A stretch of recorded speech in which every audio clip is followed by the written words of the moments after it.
Assalamualaikum warahmatullahi wabarakatuh. Halo anak-anakku sekalian, kita kembali akan belajar tentang Muhammadiyah sebagai organisasi bagian yang kedua. Materi kemuhammadian kelas 5. Baik, materi yang akan kita pelajari ialah yang pertama tentang anggota Muhammadiyah, kemudian yang kedua syarat menjadi anggota Muhammadiyah, yang ketiga hak anggota Muhammadiyah, yang keempat kewajiban anggota Muhammadiyah, dan yang kelima pengelolaan keuangan dan kekayaan Muhammadiyah.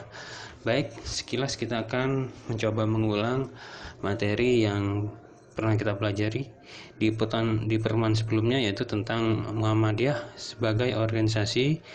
Apakah Muhammadiyah itu adalah organisasi? Maka jawabannya ya, Muhammadiyah adalah organisasi karena Muhammadiyah telah memenuhi beberapa syarat dikatakan sebagai organisasi. Ya, Muhammadiyah memiliki banyak orang ya, dan saling bekerja sama, dan juga memiliki tujuan atau maksud dan usaha. Itu ditinjau dari pengertian organisasi secara istilah, yaitu sebuah perkumpulan yang terdiri dari beberapa orang. Muhammadiyah banyak orangnya yang bekerja sama, Muhammadiyah saling bekerja sama, ada yang memimpin dan yang dipimpin, dan memiliki tujuan yang sama.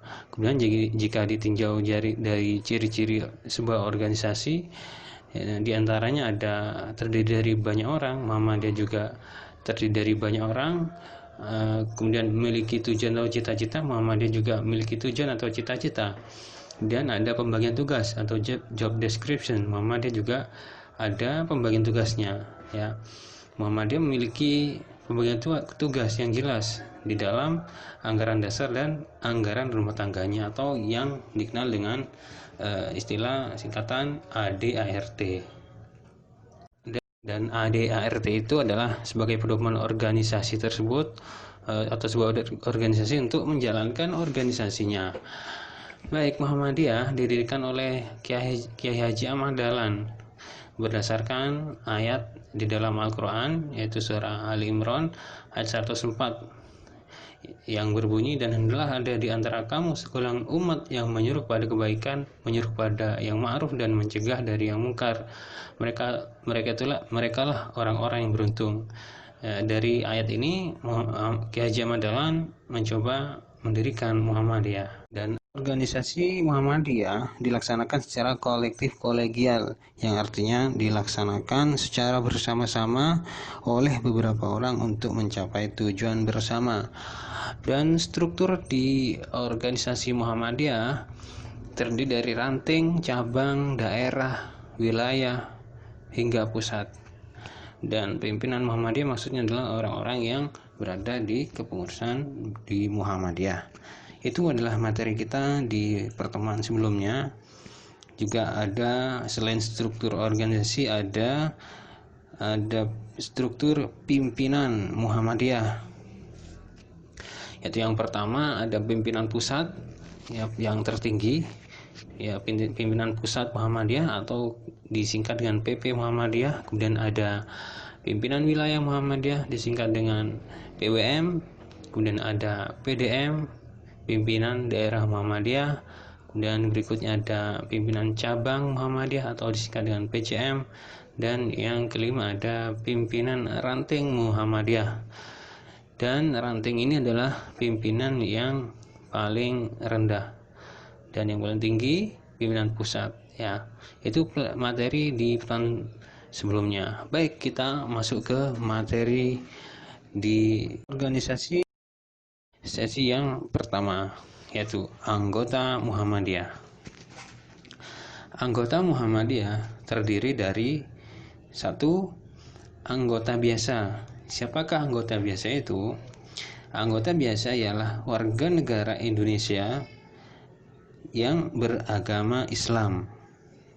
Kemudian yang kedua, anggota luar biasa ialah orang Islam bukan warga negara Indonesia, sesi yang beragama Islam. Jadi dia anggota yang berada di luar negeri. Kemudian yang ketiga, yang terakhir, anggota kehormatan. Siapa anggota kehormatan itu? Anggota kehormatan ialah perorangan yang beragam Islam yang berjasa terhadap Muhammadiyah dan atau karena kewibawaan dan keahliannya bersedia membantu Muhammadiyah. Intinya keanggotaan di Muhammadiyah ini ada 3, yaitu yang pertama anggota biasa, anggota luar biasa, dan anggota kehormatan. Anggota biasa adalah orang Indonesia yang beragama Islam.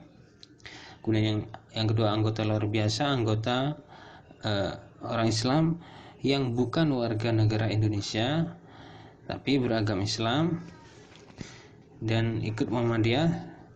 Kemudian yang ketiga adalah anggota kehormatan, yaitu orang Islam yang berjasa kepada Muhammadiyah dan atau karena dia memiliki kewibawaan dan keahlian yang bersedia membantu Muhammadiyah. Baik, insya Allah sudah anak-anak bisa pahami ya. Berikutnya syarat menjadi anggota Muhammadiyah. Agar untuk menjadi anggota Muhammadiyah ada syarat yang harus dipenuhi, yaitu yang pertama dia adalah warga negara Indonesia yang beragama Islam. Jadi harus Islam agamanya, selain Islam tidak bisa menjadi anggota Muhammadiyah.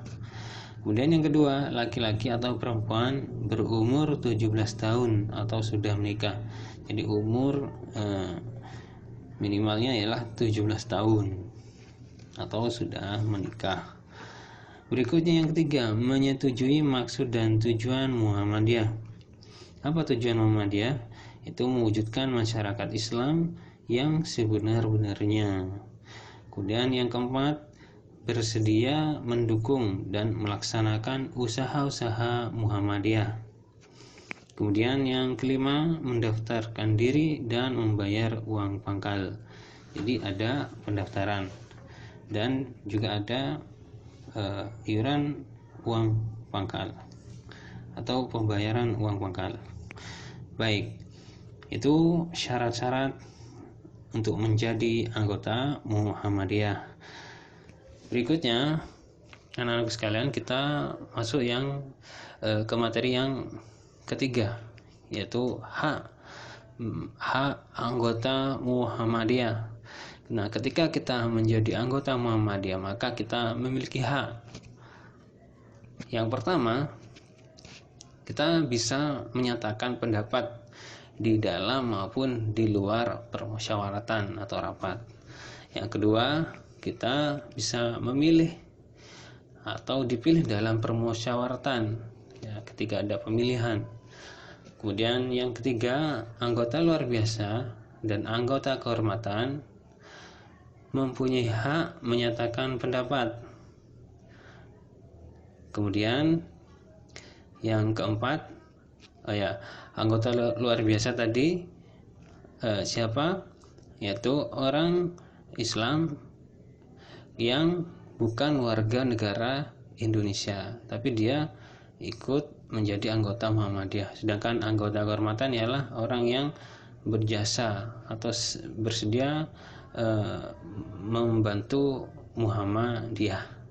Dan hak yang keempat ialah taat menjalankan ajaran Islam.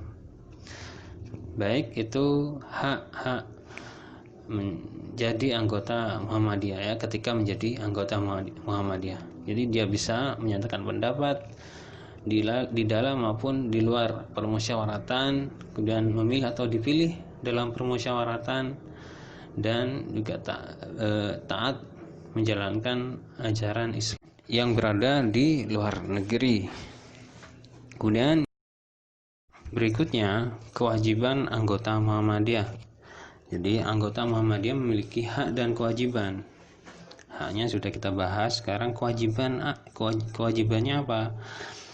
Kewajiban anggota Muhammadiyah yang pertama ialah 1. Menjaga nama baik dan setia kepada Muhammadiyah serta perjuangannya. Yang kedua, berpegang teguh kepada kepribadian serta keyakinan dan cita-cita hidup Muhammadiyah. Yang ketiga, taat kepada peraturan Muhammadiyah keputusan musyawarah dan kebijakan pimpinan pusat. Yang keempat, mendukung dan mengindahkan kepentingan Muhammadiyah serta melaksanakan usahanya. Yang kelima, membayar iuran anggota. Dan yang keenam, membayar infak.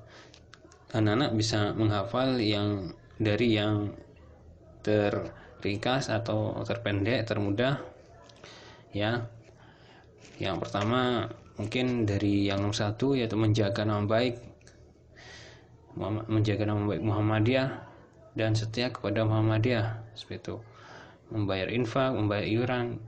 Jadi kalian bisa menghafal dari mana saja, karena insya Allah nanti di penilaian akan keluar soal-soal seperti ini. Baik, berikutnya yang kelima tentang pengelolaan keuangan dan kekayaan Muhammadiyah.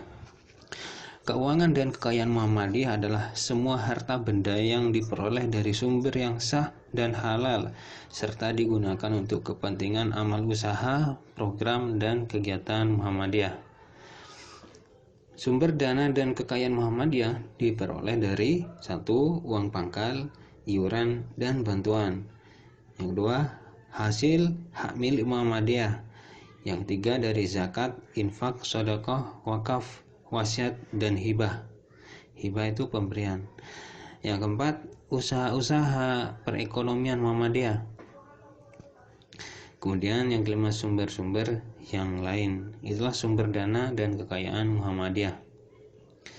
Dan berikutnya, seluruh keuangan dan kekayaan Muhammadiyah itu ya, termasuk keuangan dan kekayaan unsur pimpinan pembantu, amal usahanya, dan organisasi otonom pada semua tingkat secara hukum itu adalah milik pimpinan pusat. Jadi semuanya, apapun itu, dari amal usaha baik rumah sakit, kemudian perguruan tinggi, sekolah, atau kekayaan yang ada di organisasi otonom seperti di Tapak Suci, di HW, di PM, dan yang lainnya, semua itu secara hukum adalah milik Muhammadiyah, semuanya milik pimpinan pusat Muhammadiyah.